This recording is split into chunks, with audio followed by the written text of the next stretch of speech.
IVM.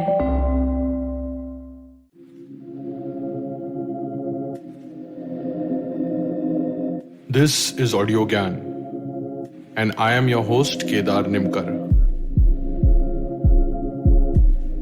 Welcome to a deep dive into the minds of luminaries from the Indian creative world. I'm going to start with a slightly filmy dialogue, which is in Nagesh Kuknur's film Teen Diware. During the end, Juhi Chawla tells Nasruddin Shah that Zindagi koi khel nahi, which can be translated as life is not a game. To which he replies, हाँ लेकिन उसको उस नजर से देखोगे तो मजा बड़ा आता है.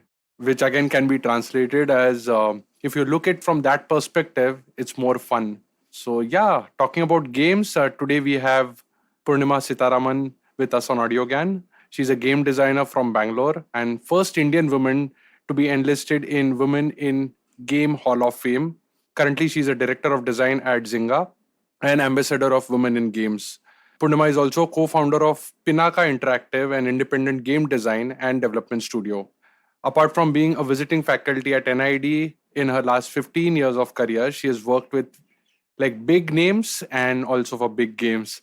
So all about that. In fact, she has a very like great work which I'm going to put in the show notes. We'll try and document few nuances of game design and understand a little bit about what happens in the world of gaming. So welcome Poornima to Audiogyan, and it's a real pleasure to have you on the show. Thanks, Kedar. Glad to be here. Thanks for having me. Awesome. So yeah, as I said before the recording started, I'm not like a gamer, but I'm very curious to know what happens in the world of gaming. Some technical bits, some market sort of understanding, and more from a designer's angle. So yeah, if we can start off by you giving us like a quick background at how you got into games and also some big names that you have worked in what capacity, how did it unfold? I'm sure like I've heard your other podcast and also the TEDx talk. So I'm going to put that, but if you can just like quickly briefly tell us. Sure. So it basically, if I have to sum it up, it was purely by chance. Game development, that is, right? So gaming, basically, middle class families, 12th standard, mom and dad had like saved up and brought me a computer so that, I'm going to go into engineering. I need all this prep done. So that's how my introduction to like a home PC happened. And obviously with that, my friend introduced me to games.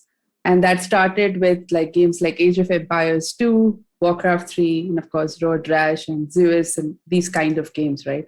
And it was very funny because they taught me how to play Age of Empires. I learned that pretty quick. I really liked it. And then we used to go to a LAN cafe and play it, competing against each other to the point I got really good at it, where they used to find it hard to beat me. So it was a very funny take of how the student becomes the master sort of a thing. And what it also happened is I started designing my own campaigns in both Age of Empires and Warcraft. So they had custom campaign editors, and I used to do that. And I used to send that to some of my friends in college for them who played Age of Empires and Warcraft to see what their feedback was. And, just so that I can improve the campaign, make it more fun, make the story better, make the characters appear better, the civilization and all of that. I didn't quite know it was like a part of game design, like modding a game and all of that. Never knew that, right? Like game development was almost unheard of, like 16, 17 years ago, probably more. And so then what happened is, I started really enjoying making these campaigns, getting these feedback from all these different people. So that was where it was parked. And maybe I didn't really think too much about it and all of that. Finished engineering. I did like a .NET course.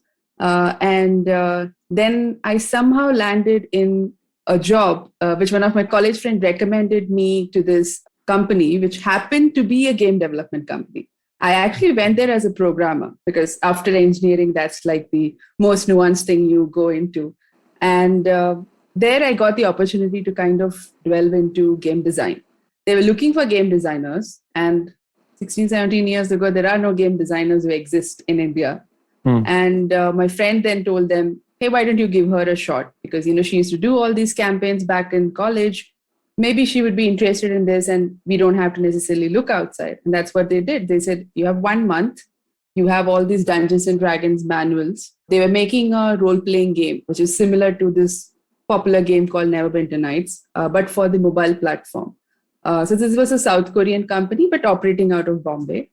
So yeah, that's pretty much it. I remember opening all these Dungeons and Dragons manuals and just completely like loving it. I was lost in that universe. Like I think whatever I was doing these custom campaigns, this was way more. Like I could create everything from the ground up. Like it almost felt like you can be that god who can create an entire universe, a world. You can weave everything. You can tell how every object there has to operate and react to different responses. And the fact that someone would play this and have a lot of fun, right? So that part really got to me. And I think that's where I started loving game design. Since then, it's been a huge part of my life. Like while I have, I said, different roles, producer, PM, studio head, all of that, but game design is something I can't let go. I just completely fell in love with it. Okay, nice. So, but being a player and like cut to then transitioning to like designing a game. So, how has your sort of definition of game design even changed over time? Because when you sort of start, you are more into, can I create something? Can I sort of make something work from a technical standpoint also, and from like aesthetics and other, just putting out work, right? So that's where you start, and your definition is more of, can I execute this? And as you grow in your career, as you grow in your sort of the ladder, your definition slightly changes. Sometimes it's about problem solving, sometimes it's about engagement. So any changes that you saw? Definitely. I think that's part of the growth. But one clear thing is that between a very large difference between a gamer versus a game developer, designer, or any aspect of it, right, is essentially the key difference of saying that, hey, this is something I would like versus someone saying that someone said they like this and we need to make that happen, right? So that's the very different sides of the same coin, I would say. Like one is the consumer who's telling us this is what they want, and the other is the creator who's saying, let's take that feedback and implement it or make something that players like this would want to play, right? Like that itself is a persona difference that a game developer has, which is why we say like a game designer needs to be a gamer, but not all gamers are game designers, right? So there is a very different way of thinking that changes when you come into game design. Start thinking about it. And you rightly said, right, when you start off, you are thinking more about, you're super passionate, you're like, I want to make this game, I want to make another GT, I want to make another Warcraft. That's what you are thinking. But as you get into the nitty-gritty details of it, you realize that it's not going to be an easy job. There are so many things to take. The way you build the foundation, the layers that you add to it, what are the other problems? Now, when it comes to games like what we make at Zynga, which is live ops or, freemium games, as we say, in there, it is like you mentioned, is like, the engagement. It becomes very critical because it's a living game. Like our franchises have lasted like decades of time. Like it has been that long. So how do you keep players engaged for that long? There needs to be something in the game that we are constantly giving, making it better, continuously also changing and adapting with our target audience who's playing, because they are also growing as the game grows, right? So always tapping into what our players needs is a very critical component, irrespective of the kind of game you make. Even if you're making a AAA title, you need to know your audience. If you're making God of War, you need to know who will consume this. And you cannot always rely on only the God of War fans. You need to try and bring new people also to start playing these games, right? Like that's how you grow as a business. So how do you tap into that market? All of these things start become this problem solving that you talked about. How to get engagement, retention. Then if it is a freemium game, then what is the conversion rate? How do we monetize these players so that our players who are not paying can also consume the content, but we as a business continue to grow? There's a lot of things in place. Yeah, I think I should have done like some 5 episodes ka series only. Maybe we'll do it sometime. It's so fascinating. Yeah, so we'll get into like very nuances of like few things because it's very vast. And I wanted to just start off by like, if you can set the landscape, right? Any broad numbers of how grown or how mature is the gaming world ecosystem in India, right? Full-time gamers kitne hain, yeah, like how big is the market, or are like what are different types of gamers also? Because for me, like playing Ludo is also gaming, right? Yeah, you have any numbers or any broad sort of picture which you can paint for us? So, not particularly on full time or professional gamers, but overall gamers as a statistics, I think it's anywhere between 400 to 500 million casual gamers that we have in India. Oh, right? okay. Yeah, Okay. that's huge because we also have like a great mobile penetration compared to other countries. So mobile games are like a huge thing, especially in India. And yes, why is Ludo not considered to be a gamer, right? Like if you have heard my talk, you would know I talk about this broad-minded spectrum where I think people are placed depending on the game, their mood, their persona, their age, everything on anywhere in that spectrum. And that spectrum can range from like, casual to hardcore. And when I say it is not about the player, it's more about the player equation with the game. Like I can take something like a Dota, which is considered to be a more on the hardcore side of things. I can actually choose to play it very casually. Who's stopping me? Right? I can take a Skyrim or a God of War and just navigate through the game and do nothing, not really care about achievements or beating something. I just want to enjoy the game, right? So that's me taking a AAA considered hardcore title. While of course skill gaps are there, that is one thing that comes part of the game itself. But if I pick that, I as a player can continue to play it casually, and I can take a game like a Candy Crush, right, or a FarmVille, and I can play it at a hardcore level. Like I can be crazy about it. Right? Tetris, which is one of the easiest arcade game, which is considered to be the super casual, simple game that existed and has stood the test of times. Today there are world championships happening for Tetris, right? Like the hardcore competitions about who solves it faster. So how is it that something as casual or arcadey as a Tetris can be played at a hardcore level, right? So I feel like you can pick up a Ludo, you can be a hardcore player of Ludo, right? You can pick up a Rummy and do that. You can pick up a cricket and do that. And I can pick any of these games and play it at a casual level. So it doesn't matter. We are both consumers of that game. And hence we can call ourselves gamers or even players, which is a more generic terminology where, this elitism of gamers doesn't exist. We are consumers, so we are players. We play a game, we are players.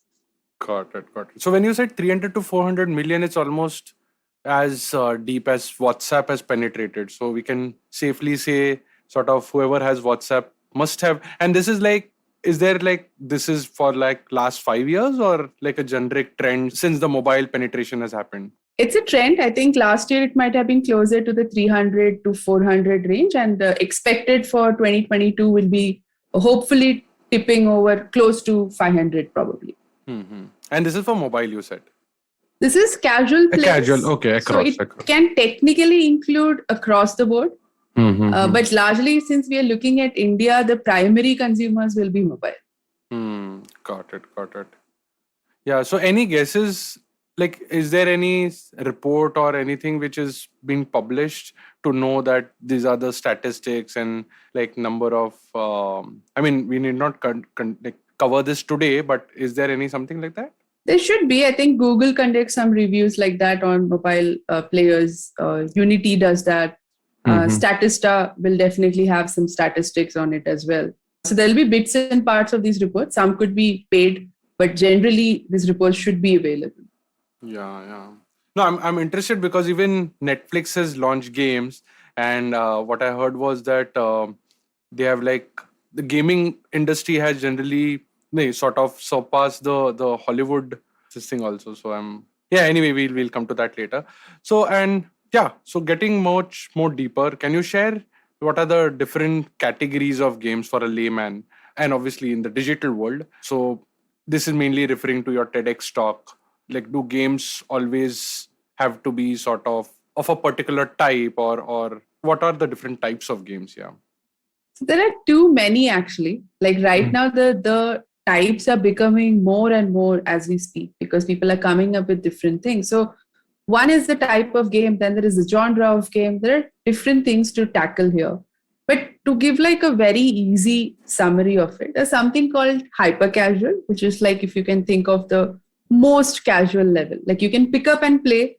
There's barely any learning curve. You can just immediately play, and it is a very mundane kind of activity that you have to keep doing. It's like Candy Crush. Candy Crush will come casual. This is even bare bones to it. Okay. So we have Rollick, which has like High Heels, which is a Zynga company. So High Heels is basically like, you just have to simply swipe and collect different heels, and then you pass, and there's a minimal obstacles in the way. So it's a very simple game. But it's like, if you think of it from a perspective, like you're so tired after work, you don't want to like consume something that's going to take a lot of thinking and navigating or skill input or hand-eye coordination. You don't want to do that. You want to just pay something that gives you some sort of a dopamine rush kind of a thing. So that's where hyper casuals come in. Like very simplistic, very simple art, nothing exceptional, but great gameplay, fun gameplay. So that comes as your hyper casual. Then there is your casual layer, which is where your Candy Crush and all come. Even FarmVille can be considered a social casual layer. So like you can see there are spectrums of it, right? Like casual itself will have a spectrum of what is minimal and what is max, right? Then you have something called the mid-core, which is like your Clash of Clans and Clash Royale and all of that. Then comes your hardcore, which is like your God of War or your Counter-Strike, and all of that can come in the hardcore category. Now, again, more or less, many of them have these intersections. So not everyone agrees one thing fits in one place and the other thing fits in another. Like that's a argument that no one wants to get into because everyone has their own way of doing it. But this is an easy way to understand maybe like a difficulty chart of games. So you start here, and then if you like it, you can constantly play, level up, and get there. Much like, game progression in any games. This is kind of the progression that you would see. And now we have things like hybrid casual, which is in between the hyper casual and the casual margin, right? So we have like some things that is not as engaged as a casual, but not as disengaged as a hyper casual. So they're calling it a hybrid casual game. So these mid things keep coming in. And which is why it's better to think of everything as a range. Like there's an entry range and there's an exit range, and then every category has those. And you can have games across the spectrum.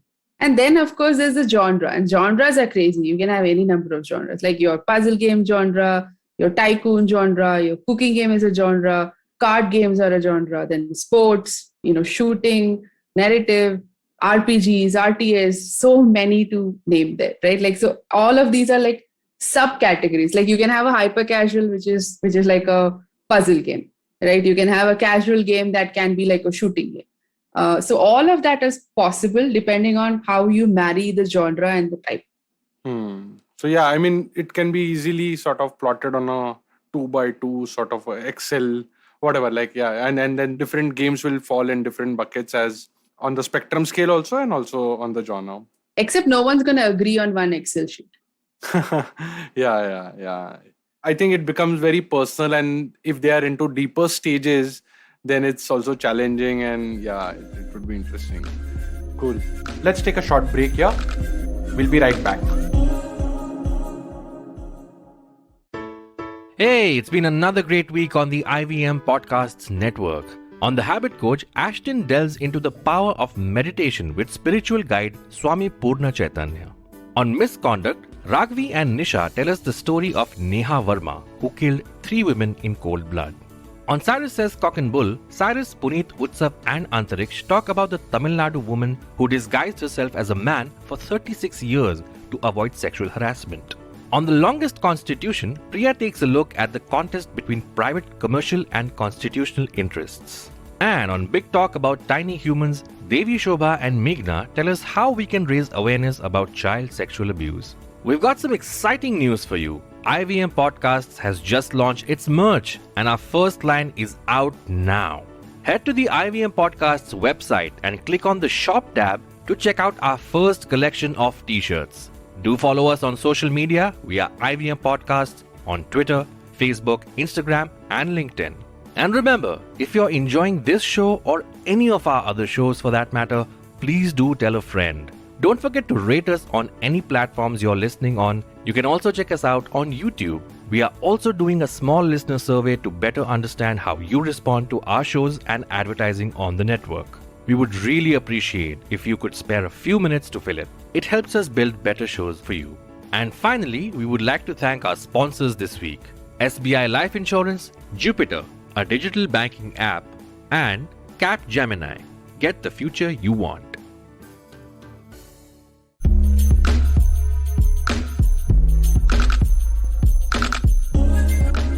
Okay, welcome back to the show.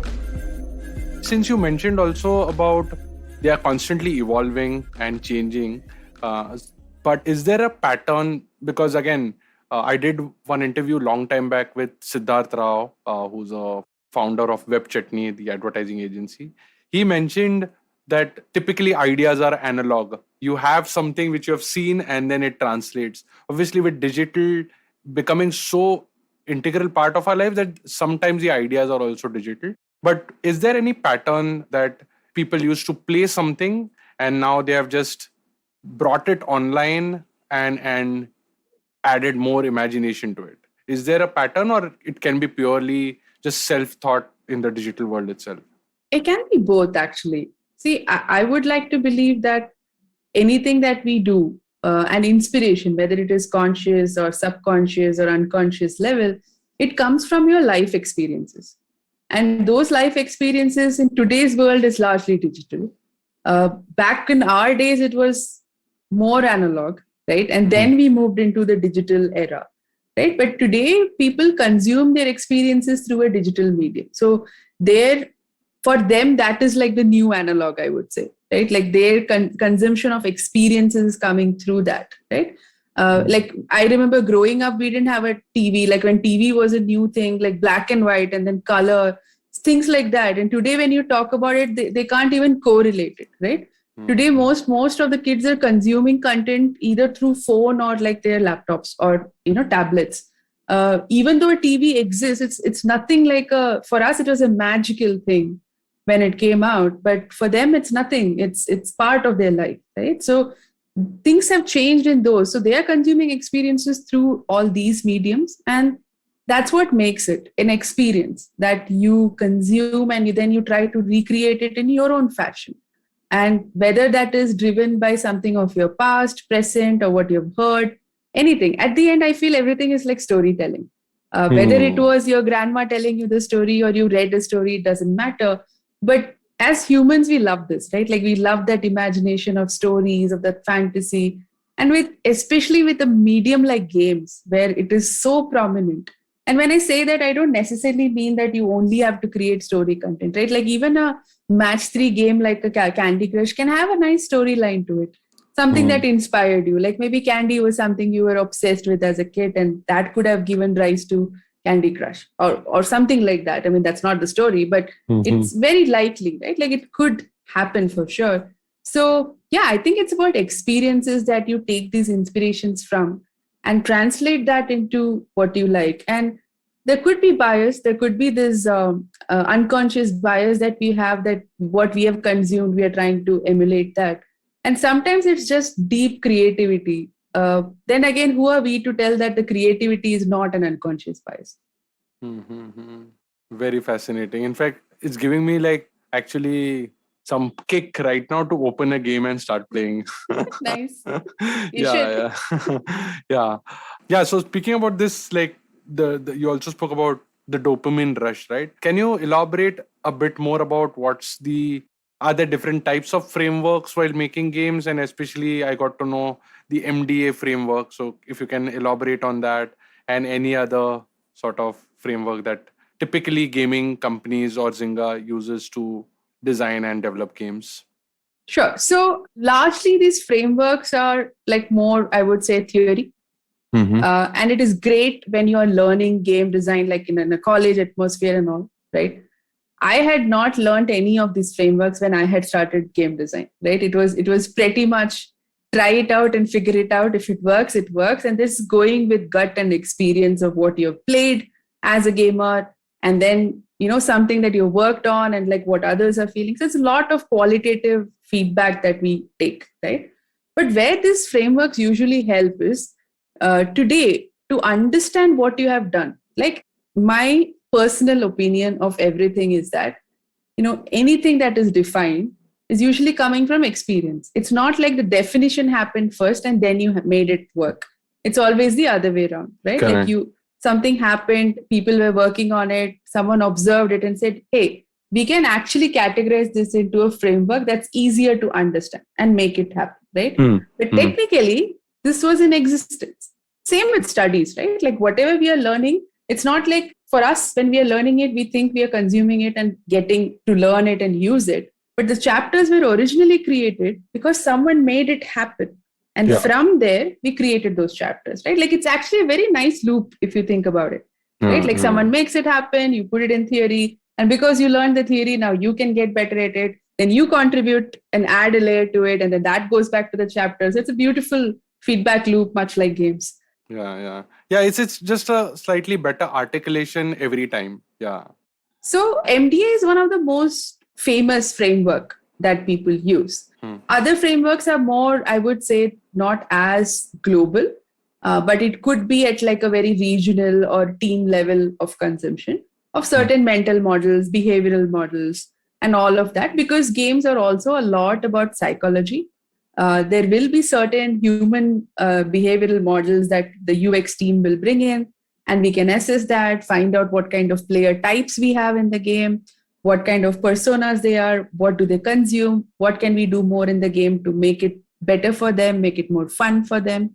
So just going back to MDA, it basically is mechanics, dynamics, and aesthetics. And by that, what they want to try and say, it's rules, systems, and fun. Mechanics is your rules. Dynamics is your systems, which is basically the bridge between the fun and the rules. How the thing responds to everything. So that's basically the rule set.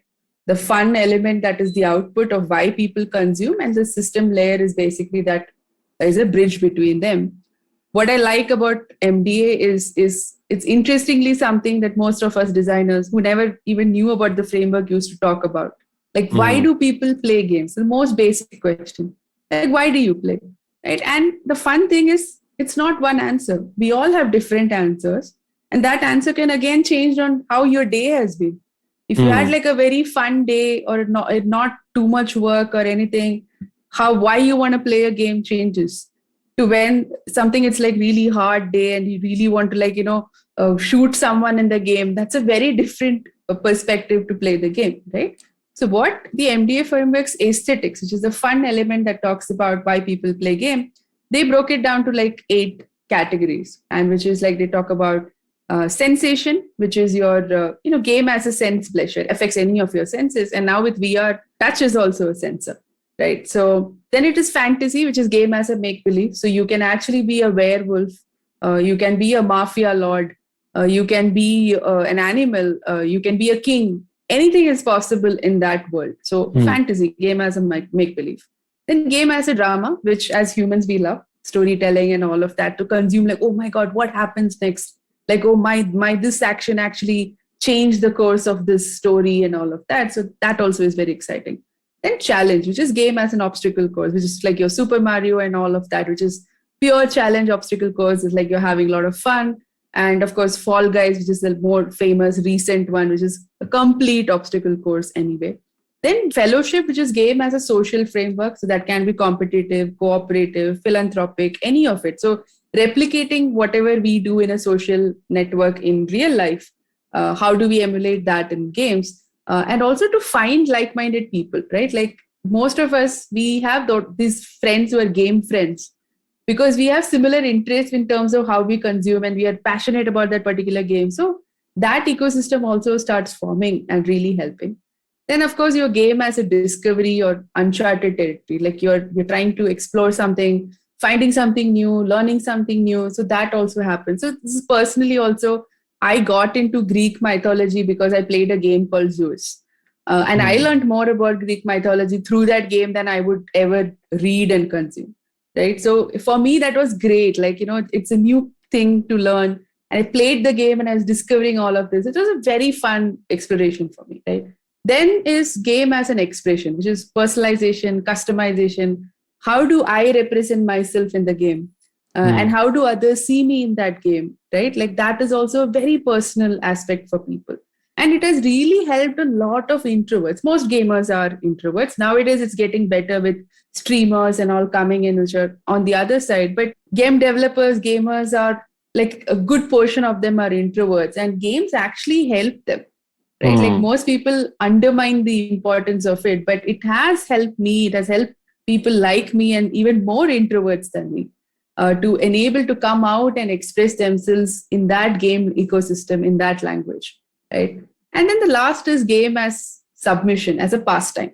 This is the most simplest of things. Like, what do you? I'm bored. I'll just play something, right? Like it's as simple as that, and it can be more. This is just 8 that they have marked, and it can be a mix of any of that. It can be something derivative out of it, or you can find a 9th one that is not listed, and it's possible. The framework itself says that, because fun is so subjective. It's the definition of fun itself is like that, right? Like if someone says we need to make a game fun, it is like, what is fun? Fun can never be defined. It's different for everyone. Someone likes going out is fun. Someone loves to stay in is fun. So how do we cater to both that parties?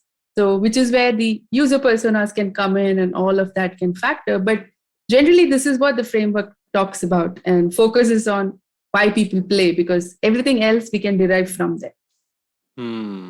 Very interesting. And is this like sort of, as you said, it's a theory, but is this like a standard framework followed across? I mean, in interviews, we have this STAR framework, right? Situation and sort of. So it's practiced mostly by every company. Where say like this MDA framework is practiced in majority of the companies, or there are like other evolutions and nuances which are there? Internal ones. So this is actually still a very generic framework. Okay. When it comes to like you're focusing more on a particular game's challenge and what it is, then you usually have a more internalized thing. So one of my directors of design, Vimal, and I had done this talk called D7 via 7 designs, which is getting players to retain for 7 days using 7 design principles, right? So certain things, so everyone has their own model of working. So while this is like a theory from where everyone derives out of, there is also Bartle's player types, which is another like talking about different player types that exist in your game. And from there, people derive and make their own version of it, which are usually subject and kept within companies of what mental model they use. There you can actually, explore and figure out and change. But like I said, every company, depending on the game type, the game genre, this varies. So it's all separate. There might be companies who use this exactly. There might be companies which are like doing a mashup of it and personalized to their game experience. Got it. This 7 number seems to be interesting because I think Facebook also started with this 7 model, right? Make 7 friends in like first day, and you have that sort of flywheel happening. Cool.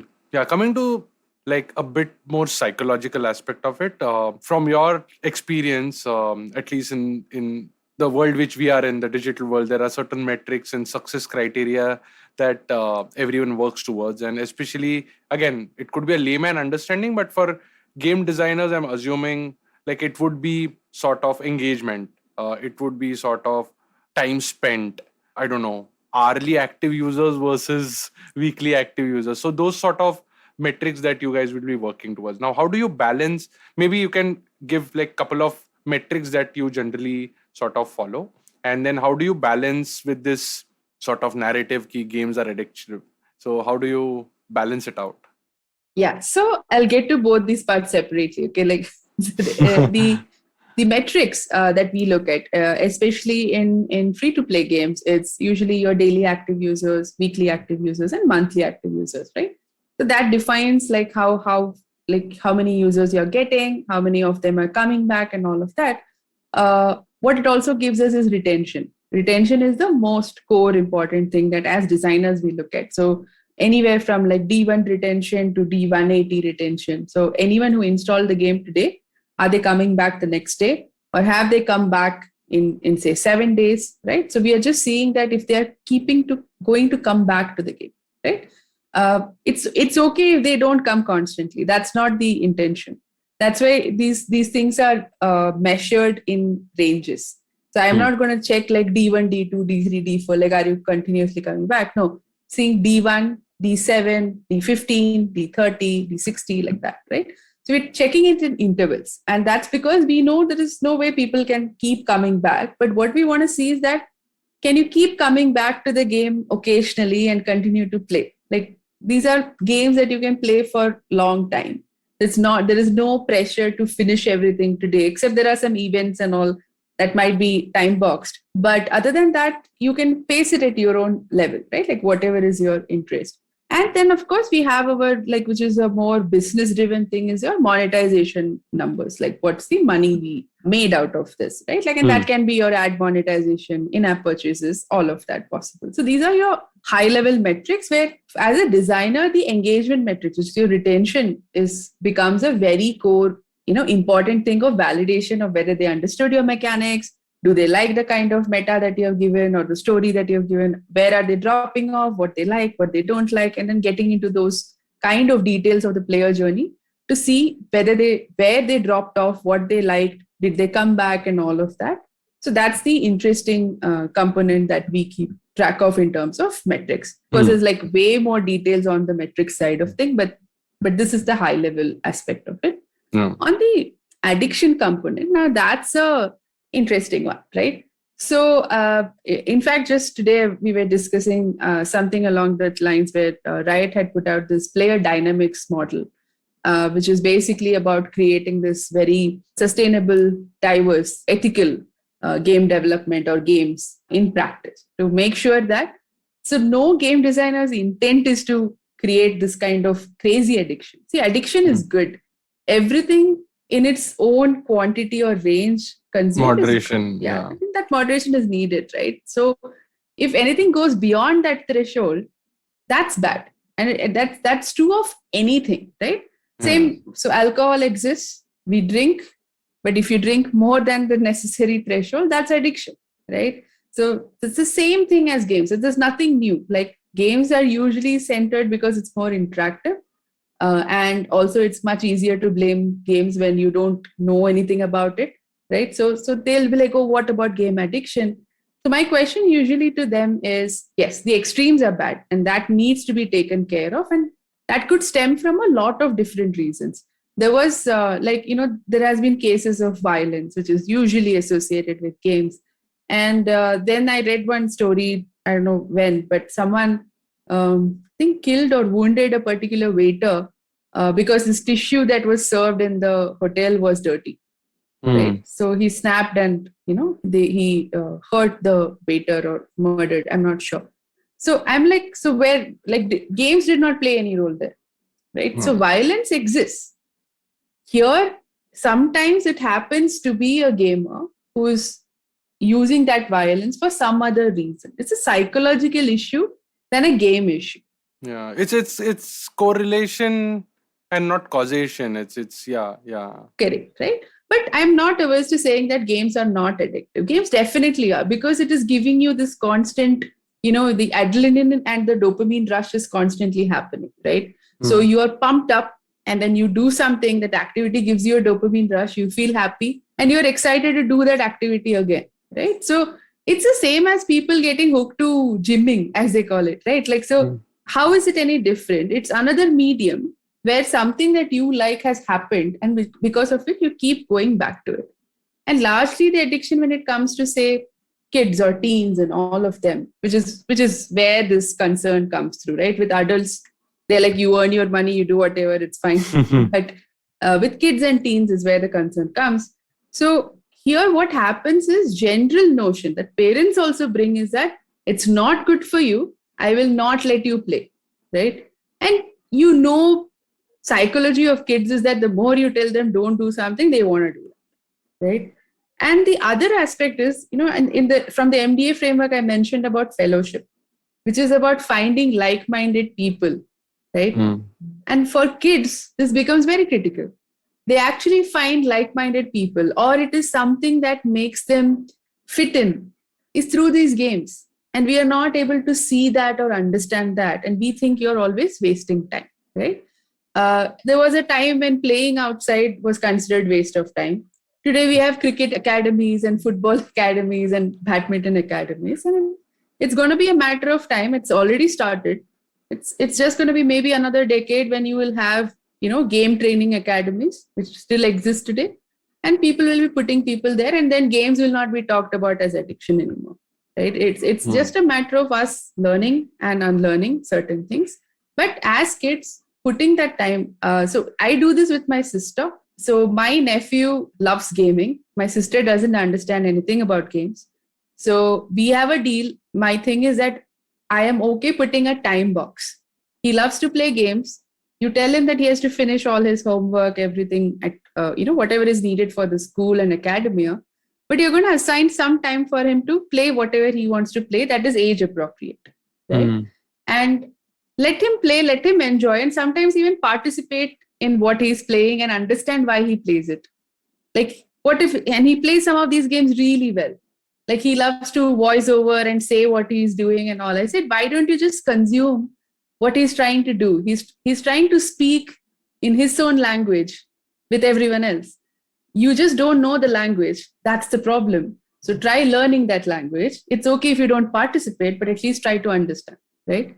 So if you build that reputation, if you build that rapport with your kids, you can easily tell them when it is getting too harmful, right? Like this intervention we do as adults, when someone goes into the extreme of an addiction, can be done with kids, but you need to be their friend. You cannot be their mother or father who's like telling aggressively, like you're doing wrong constantly. Because the more you say that, the more they're going to want to do it. So if you think about it, it is all about just psychology and much less about gaming. Correct.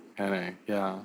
But when you said that you have to really find a balance, and when we have seen Instagram and TikTok and other apps sort of, you spend almost 4 hours also sometimes, right? In fact, mobile itself, I think I was reading somewhere like average US citizen opens like a phone 800 times a day. So it's like as these defending these decisions and practicing certain ethical stuff, is it like a core responsibility of a designer, or it's a obviously company as a large they can, but the dynamics, right? There is monetization, there are numbers that are sort of promised to the investors. So where do you sort of like designers, do they put their foot down, or how does it happen? It does, right? Like, so designers do put their foot down and saying that when it is going overboard, like everything, like I said, has a threshold. Like if you think about most free to play games, what we also try today is like, say your crop will only harvest in say 4 hours, right? The only way you can eliminate that 4 hours is by paying for it. Like that's how monetization lever works, right? But technically 4 hours is the wait time. What we are saying is, don't come back to the game for 4 hours, come back after 4 hours, right? Or do something meanwhile and then come back, visit us after 4 hours when your crops are ready to harvest, right? Now, you may want to pay for an immediate need, but how much would you pay? It's not like you can keep paying forever, right?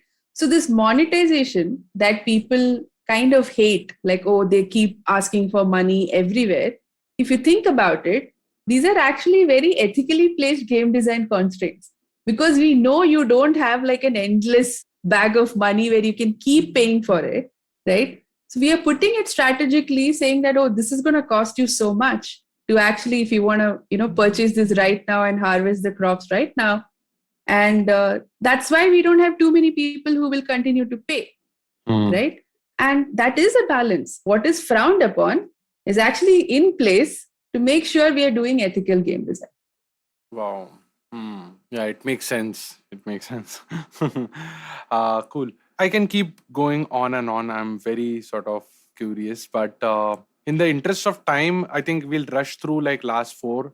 And yeah, definitely would like to have you again to go deeper into certain aspects. I have last four questions, which is any pattern sort of you have seen that these sort of games work better. Yeah, actually, this can be skipped because you said there is so many spectrums that for a casual gamer, like a lightweight game might just click on the charts and for certain geographies. Yeah. So maybe, I got the answer. Maybe we can skip it. Cool. So I've also seen a lot of companies these days are using gamification for referrals and other sort of activation techniques.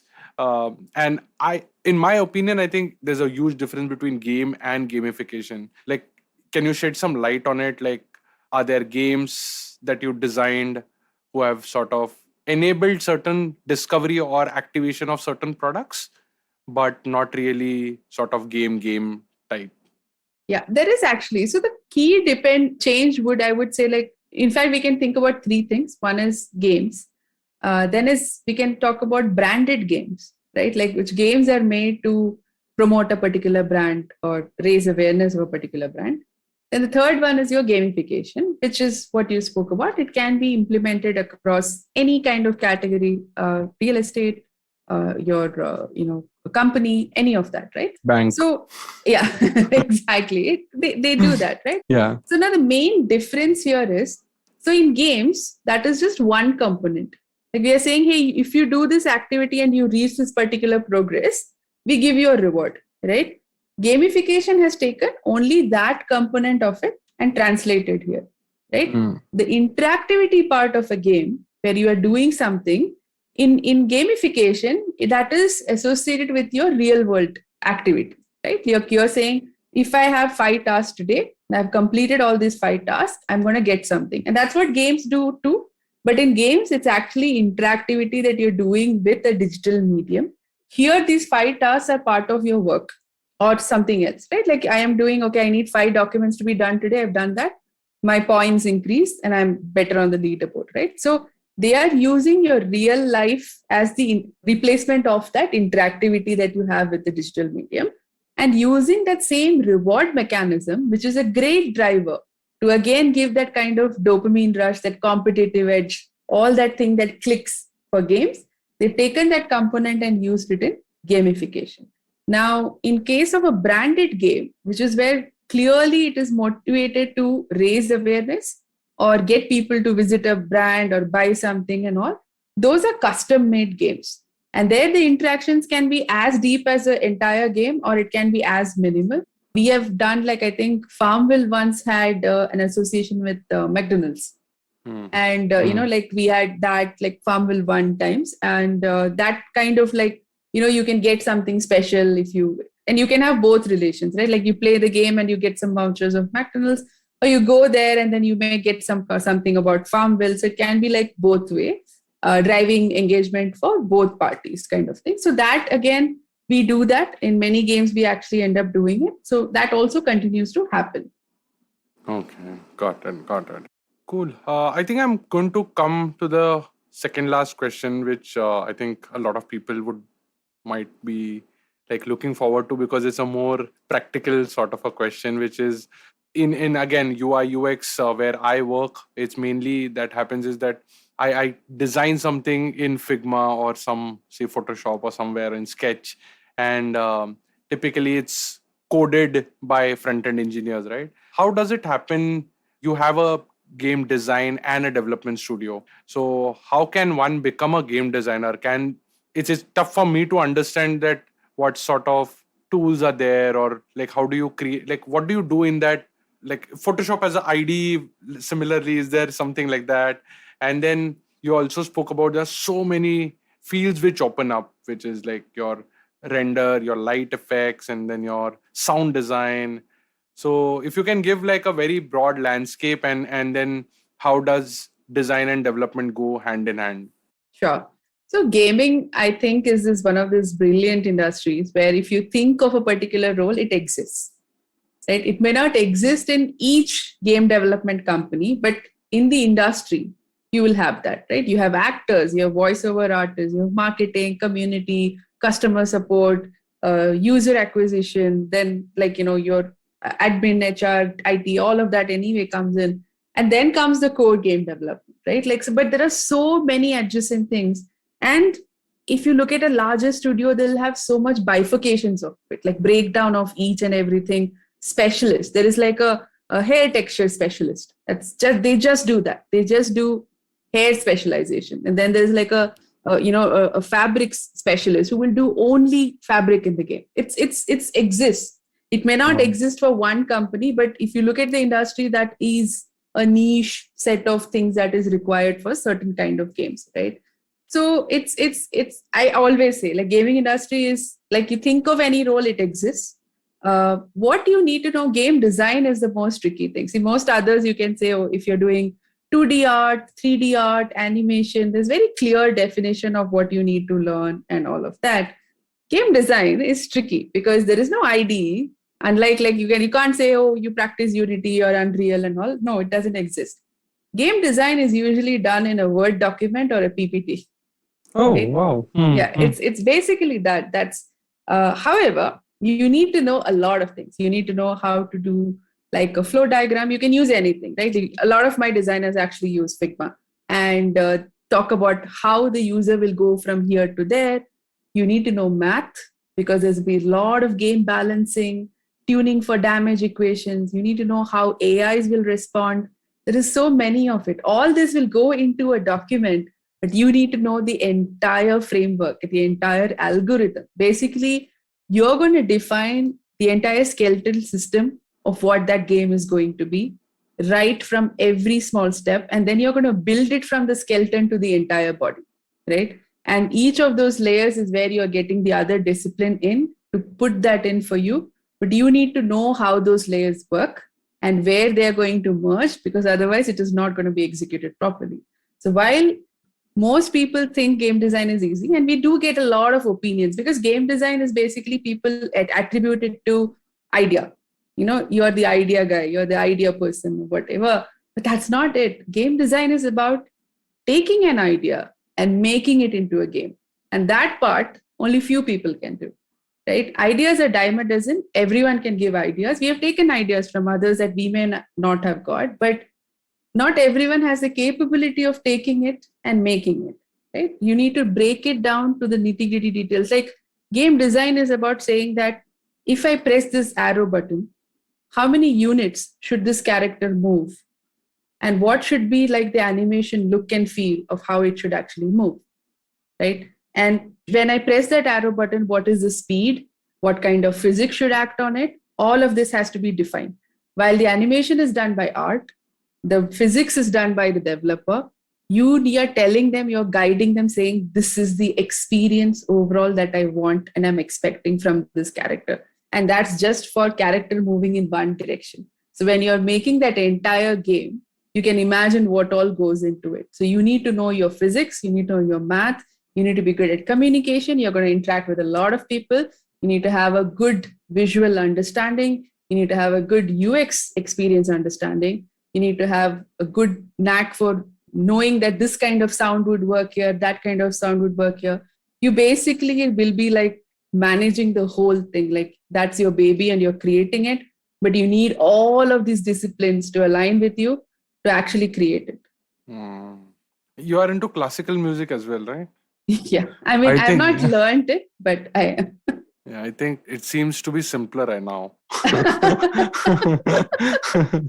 It's very similar, actually. I did an entire talk on how classical music and games can correlate. Yeah.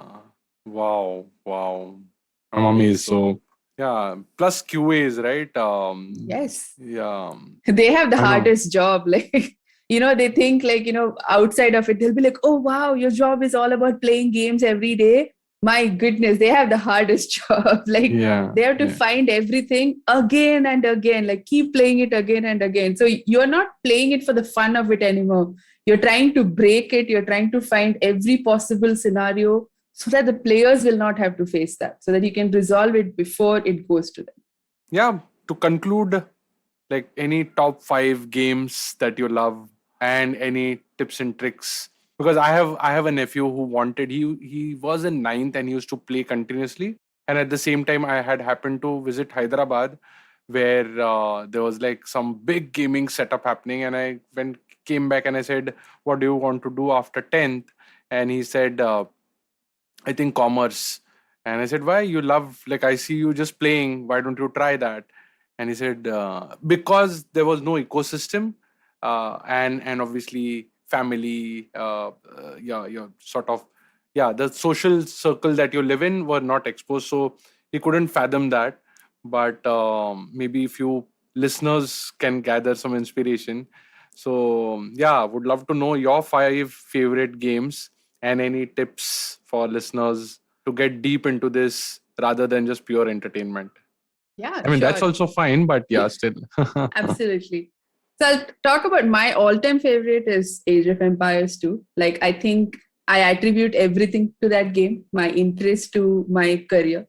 So that and Warcraft 3. However, both of these games are old, but you can play like more World of Warcraft, which is a more recent version of it, and also the Age of Empires. The HD version has come out. That's also something. But on more somewhat recent, I would say, play Gris, which is a lovely game. It actually takes you through the 5 stages of grief. It's brilliant. It's great mechanic. It's aesthetically brilliant, and so I would definitely recommend that. Then there's another game called Journey, which again is all about experience. And my most of my suggestions are going to come this way because I am now at an age where I love this kind of experiential games. So that's really fun. And along with that, I would also recommend this game called Florence, which is on mobile, which is a very simple game and it's purely narrative, I would say. But what I love about it is its simplicity. There's no very exceptional mechanics, no skill level challenges. It's about consuming a story with minimal interactivity and you still feel very engaged with it. Right. And I feel these are like very easy places for people to start if you are not really into games, but you want to experience games for the experience it offers, right? Rather than necessarily the skill set. And of course, our game, which is FarmVille, definitely do check it out. Yes. I'll plug in here. My favorite game was SimCity. Yeah, and then Angry Birds. Directly, I came to Angry Birds, and Yeah.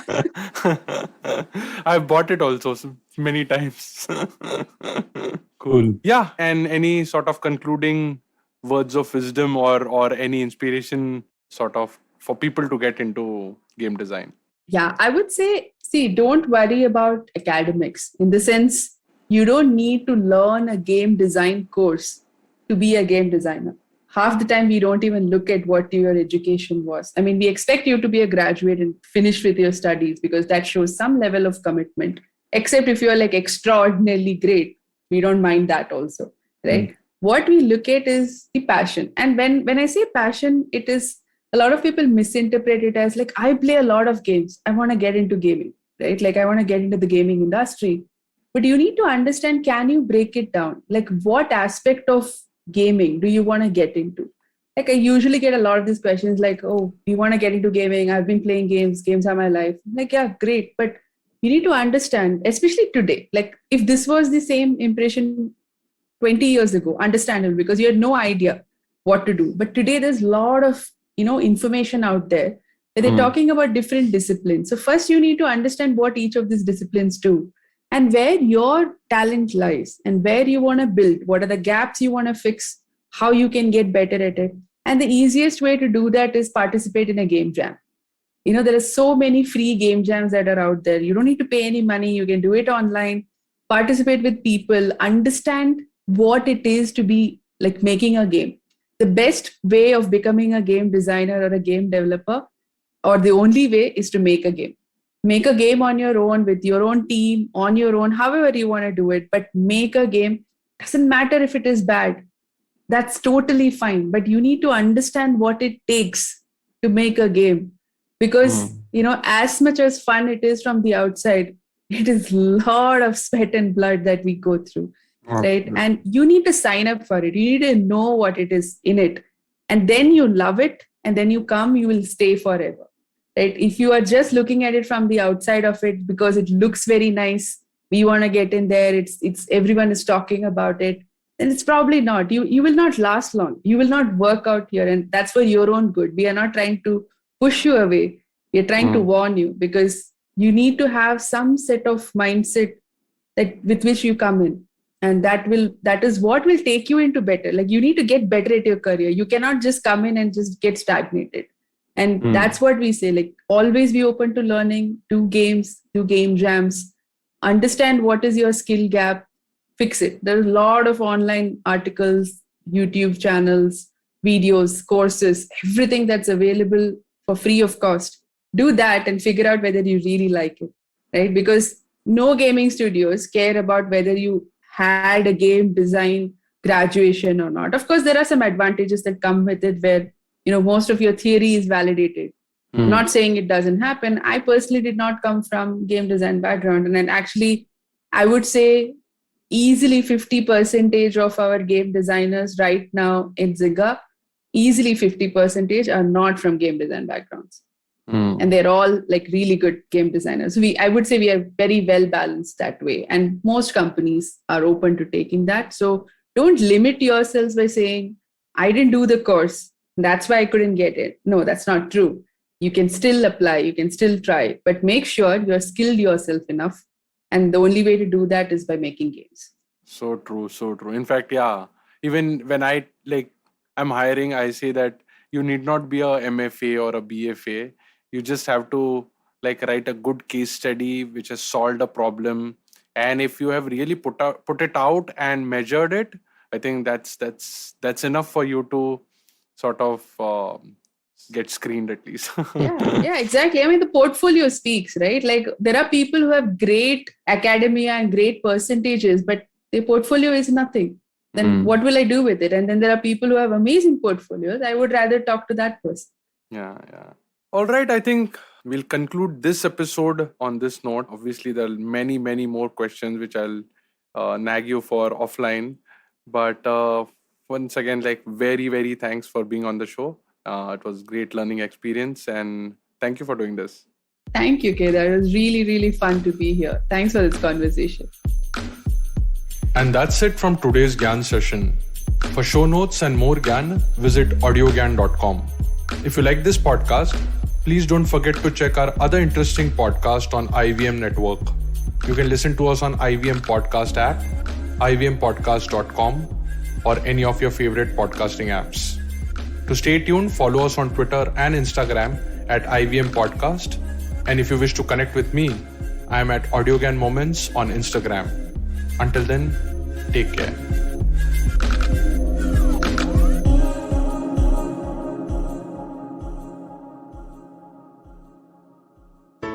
There's a quick survey to fill out on ivmpodcast.com/survey. It lets us know a little bit more about who's listening to us. And you know what? We're going to do a few prizes. So, we'll do a random drawing of maybe 10 people and we'll send you all some swag. Remember, that's ivmpodcast.com/survey where you can fill out the survey. क्या आप left out feel करते हैं जब कोई आपसे investment या insurances की बात करता है? क्या आप सीखना चाहते हैं कि अपने पैसों को स्मार्ट तरीके से कैसे मैनेज करना है? अगर हाँ, तो आप सही जगह आए हैं। स्वागत है आपका SBI लाइफ प्रस्तुत एक चुस्की फाइनेंस में, महिलाओं द्वारा महिलाओं के लिए बनाया गया पॉडकास्ट, जहां हम आसान शब्दों में कठिन फाइनेंशियल टॉपिक्स पर बात करेंगे, मेरे यानी प्रियंका आचार्य के साथ। अपने 14 वर्षों का अनुभव लिए मैं आ रही हूँ हिंदी और अन्य 7 भाषाओं में हर मंगलवार नए एपिसोड्स के साथ IVM पॉडकास्ट नेटवर्क और अन्य चर्चित पॉडकास्ट प्लेटफॉर्म्स पर।